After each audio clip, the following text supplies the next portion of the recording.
I started writing in April 2011. It is now September 2014, and I am still adding lines, and much to the chagrin of every single person on this set. So, no, stop changing things, no. It's been a wonderful process. The script needed a little work, and so we met 4 times in September that year, and we revamped it slightly. We added a major character that was not in the original. We added JJ, comic relief, and it also has a nice little relationship with Miss Holland. The audience loved JJ, played by Jameson Hoffman. As far as changing it from a play to a movie, basically I took the play and I just added a lot more depth. You know, with film you can do a lot more because you're not stuck on one stage. You can add a car scene, you can tell a little more in flashback. Cab's past is a little more detailed. All the characters are a little more detailed in the movie than it is on stage. So that was fun. When I first read the script, I was really impressed with the depths of the characters and the amount of growth that some of them go through, and the amount of obstinacy that some of them remain in, that even in the face of love and forgiveness and redemption, some of them still completely refuse to accept it, and some of them take small steps toward believing, and then some of them jump in feet first to accept God's love, God's grace and forgiveness. I think people in today's society can relate to someone in this film, and just like the characters in the film, they have a choice to make at the end. Are you going to continue doing what you've been doing, or are you going to follow Christ? And I think we serve a loving God who will forgive us all. People can become different if they will just accept God's salvation for their lives, and that the Holy Spirit can transform. And He's in the business of transforming.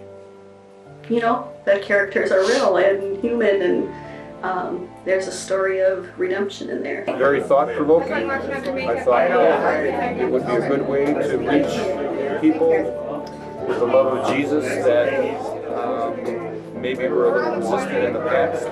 It involves the 7 deadly sins, which is a theme that has been inspiring to culture and religion for millennia, really. When we live the spiritual life in our church life, in our community, it's very easy to look at people that struggle with a sin that is different than our own and look down on them and say, oh, how can she be so promiscuous? How can he be such a drunk? If we don't empathize with that. And while all 7 of the characters that personify one of the stereotypical sins are a little bit cartoony, they are real people with real feelings, and we do our best to project that throughout the story. Absolutely not. I found out that they were filming a Christian movie in Sheboygan, and I said, I have got to be in that film. And I went to the auditions just to be an extra. And then when I got there, they asked me to read for a part, and I wasn't prepared and I got nervous. So anyway, I read for the part, they called me that night and they offered it to me. And at first I was super excited, but then I was scared that I wouldn't be able to do it, you know, considering my work schedule. But God, you know, aligned everything so that I could be Serena. And so I feel incredibly blessed. I did. And then I think Dave put a little bonus on it when he let me talk about the Saints, because the New Orleans Saints is one of the teams I like. And I actually hurt my knee, so me and Hogarth had a lot in common. I auditioned for GIF. I think they had a couple of characters in mind when they saw my audition originally, but GIF kind of stood out, and it was kind of the role I felt most comfortable trying to bring to the screen as well. I submitted the audition for several different characters, so when they told me I was playing Paul, I was very excited, and then I went back and looked at the character description and thought, okay, I can do that. Even though the character's listed as mid to late 50s. Because they offered it to me. What do you like about Mrs. Frank? Oh, I like that she's kind of this matriarch, grumpy old lady, that's been in the family for a long time and is kind of disgusted with the way the kids have grown up. She's a Christian, but has lots of faults, and the biggest one is that she has trouble with her own self-righteousness, and so therefore she judges other people, sometimes forgets. No, you know what? When I was a little girl, I always wanted to be in the movies. And so driving to the set the first day, I was completely overwhelmed with the fact that here I am, 47 years old, and I'm getting an opportunity to do something that I always dreamed about since I was a little girl, and that I had given up on. So, no, it just caught me by surprise, and it's just a huge blessing.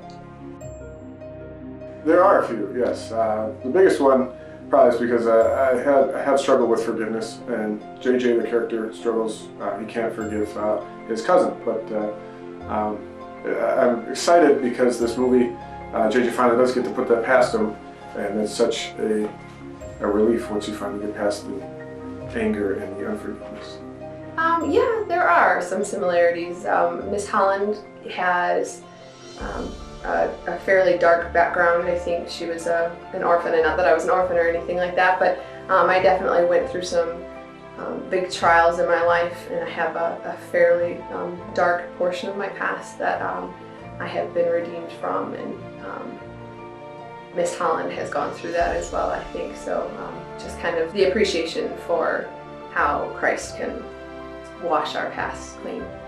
I think Dr. Spade has done. She's gone through some tough stuff, and I have as well. And I don't know where Dr. Spade is as far as her recognizing what God has done in her life, like how far she's come. But I do know that what God has done in my life, and the stuff that He's brought me through, and recognizing His faithfulness through all of it, and recognizing that He is an awesome God, and He is a good God, and He can make beautiful things out of broken things. I think it's easy to kind of relate with JJ, who's just kind of generally a good person, but that he's still lacking the one thing that he needs, which is Christ. Juan. It was really Juan. She wouldn't stop talking through it. She kept saying that she wasn't playing with Barbies, but we saw that she was playing with the Barbies. I was not playing with Barbies. She wanted to play with the Barbies. She's gaining an upgrade to American Girl. Yeah, she asked. Yeah. Miriam was being mean though. She wouldn't have to play with Barbies. She's like, I want them all. So far, filming is going fantastic. This is day 4, and we are actually 2 scenes ahead of schedule. The actors are phenomenal.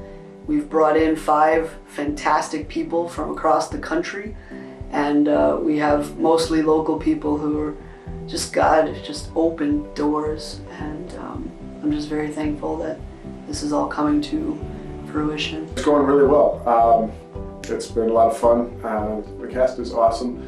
Everybody gets along great, and we joke around, and we get yelled at for laughing too much, but it's kind of fun. The cast is fantastic, and the crew that's been involved with this has been awesome. Oh, it's been so incredible. Everyone is so awesome, and I think just from actually even before we got a chance to meet in person, just with catching up on Facebook and everything, everybody's just gotten along so well. So it's really neat to be part of such a collaborative project.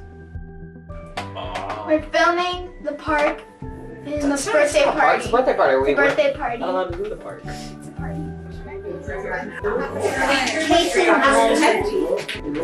Pretty sure I'm the one who's striking out at a ballpark. I think so. He's not good at baseball anyway, so. Hey, I am. Sheboygan's awesome. I've never been here before, and we went down to the beachfront and hung out a little bit as a crew and cast and crew, and that was really, really fun. It's a great bunch of people to be around. I like Wisconsin a lot. Wisconsin and Rhode Island share something very unique, and that is that both of us call drinking fountains bubblers. So being from Rhode Island, I feel right at home. I know how to ask for the drinking fountain because it's a bubbler. Oh, I love it. as you can see, I'm probably sweating a little bit. I sweat a lot, and here I don't sweat as much, and I kind of like the cool in the summertime. I gotta think.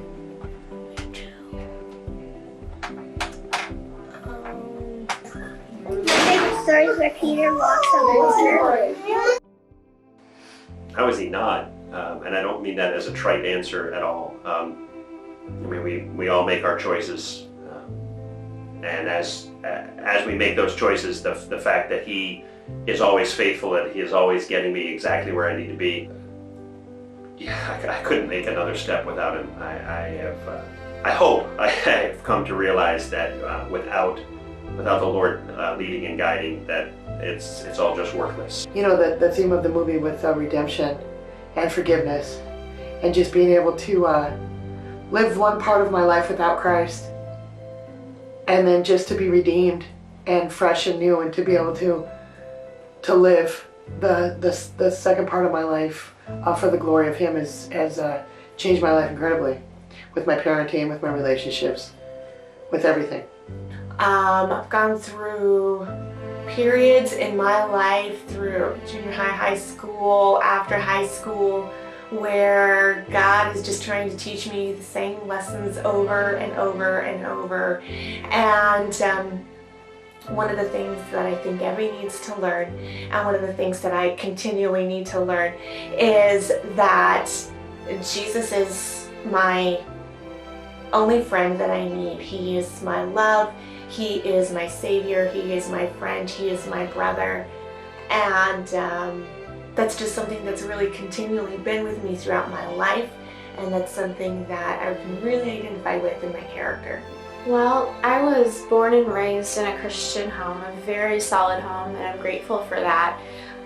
But as I've grown up, I have had to, I think there's been 2 points of decision in my life. First of all, that I was going to become a Christian in the first place, but I was so young, I don't remember life at all without Jesus in my life.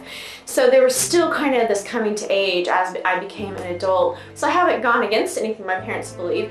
It's just that I've decided why I believe that for myself, and it's made all the difference in everything that I choose, like how I want to raise my own children and things that I choose to be involved with or not involved with. And I was saved when I was approximately 35 years old. I knew of God, but I didn't know God up until that point. And I've been not living a very good life, very worldly life. Enjoying all the things that people of the world enjoy, that I thought I was enjoying, but I really wasn't. And then I heard a sermon from a pastor about the God-shaped hole in our hearts, and how we try to put everything into that hole except what is in it, and that's a relationship with Jesus. And I gave my life to the Lord that night. I never turned back. I've made a few mistakes, but I know God forgives me. None of us are perfect, but God is waiting for each of us to turn our lives to Him, and that's what this film is kind of about. Gosh, I could write a book on that. Let me say that my life was much different before the Lord. I was a lot more interested in things like bar scenes. I was a little bit like Lucy, okay? Except I just hadn't been married a lot of times, so I probably could have identified with Lucy's character to a certain degree. So when I did get married, but I'm not sure that marriage would have lasted for 40 years as it has, just about, without the Lord and His intervention in our lives. Jesus is awesome. Well, like I was saying before, you know, just this, there's just such an incredible freedom in knowing that your background and your history and your scars don't matter, and that God sent His only Son to die and to be tortured and just gone through horrible things, to bear all my scars so that I could be made clean and be made new. And it's just such an incredible